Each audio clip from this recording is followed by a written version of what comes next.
I looked at her lovingly, as the flames of holiness shone deeply in her eyes. She was soon to be in transition, but gave me an elbow of discernment, and what I received for speaking my mystic truth of the inner journey of the immortality of the soul was increased 1,000-fold.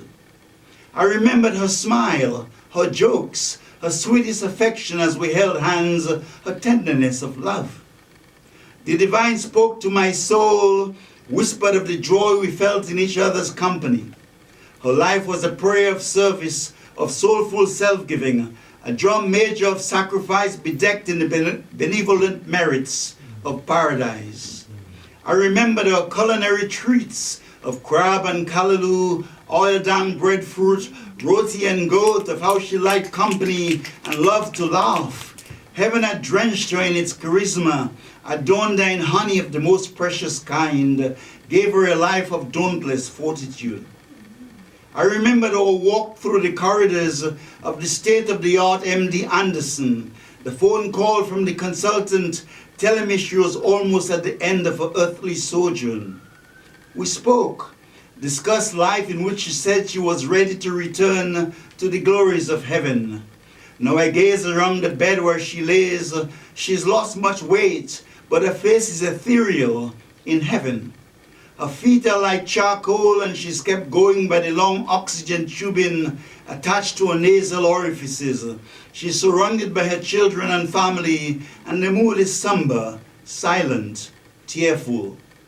The morphine has kicked in, but she's mercifully aware. I remember.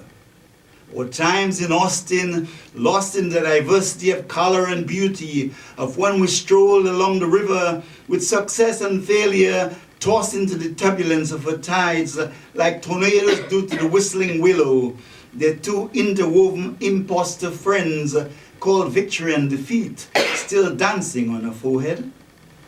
Now I'm glad that she's been finally taken away from the venom of toxic therapies, even though thankful that they had mercifully extended her time, lessened her afflictions for another 8 years. She was young, made more sacred but poignant, reverent, as she passed God's grace on her 56th birthday. Ultimately, we swing on a boat fashioned by love's pendulum, always in motion like a prudent river, flooding its banks as necessary, taking the sediments of our lives with it, preening the mental weeds before finally arriving into the ocean of the great unknown. Heavy rain falls and the ground becomes damp, yet green grass will emerge, shooting stars dance with constellations. Silently weaving the celestial splendor, they laugh with moonlight and whisper sweet tales of reverence to Orion. Today heaven called, and even as she walked hand in hand with eternity, minstrels rejoiced, while the trumpets blew symphonies in ancestral Jerusalem. My younger sister gave me an elbow, saying it was okay, that she understood that the pearly gates were ready for her arrival, and she was going home. London Carrier, thank you.